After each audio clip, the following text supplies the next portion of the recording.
Video games, TV shows, and movies are a huge influence on the socialization process for children and ultimately the way they grow to perceive the world around them. Living in a society filled with growing mass media consumption, studies on the effects of media on children have become a significant area of interest.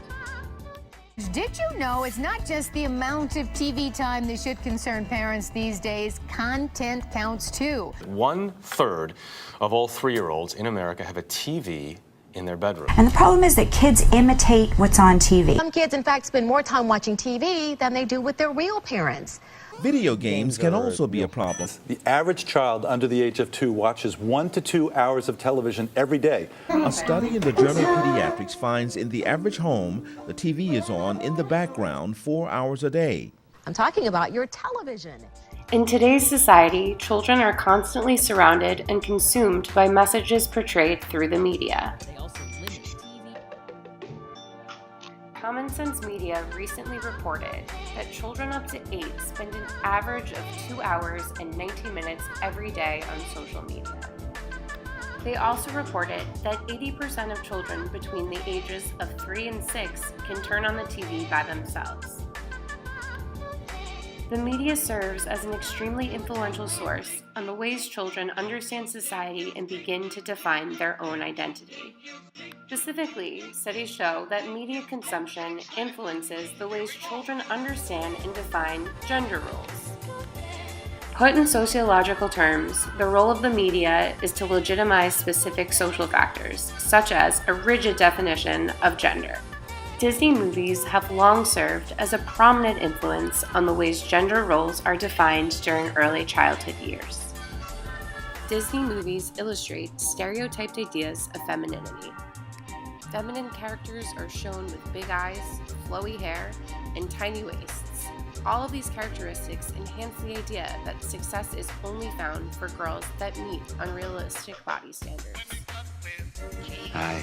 Disney movies also illustrate stereotyped ideas of masculinity in similar ways. Masculine characters are illustrated with stereotyped images of strength. They're shown with big muscles, exert an extreme amount of bravery, and always seem to know what to do to get the girl in the end. Houses are fine. You think that, only because you don't know any better.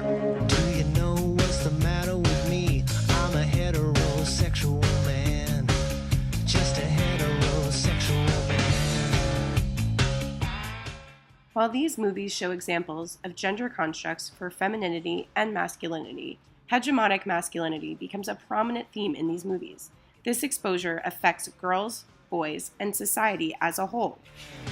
It's just a problem with my plans. These illustrations narrate to both girls and boys that there is only one specific, culturally acceptable way to be a masculine man.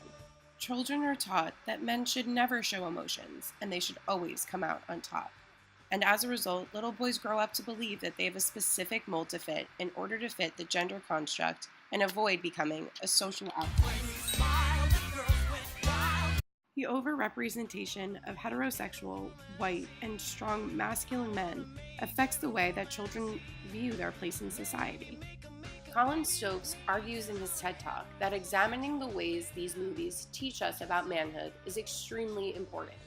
While changes in the ways these movies illustrate girl power is equally important, changes in the types of male protagonists needs to change as well. Stokes argues that the type of masculine mold defined through children's movies affects both girls and boys. Boys grow up with a skewed image of their own identity, while girls grow up to believe that they need to find that specific type of masculine man.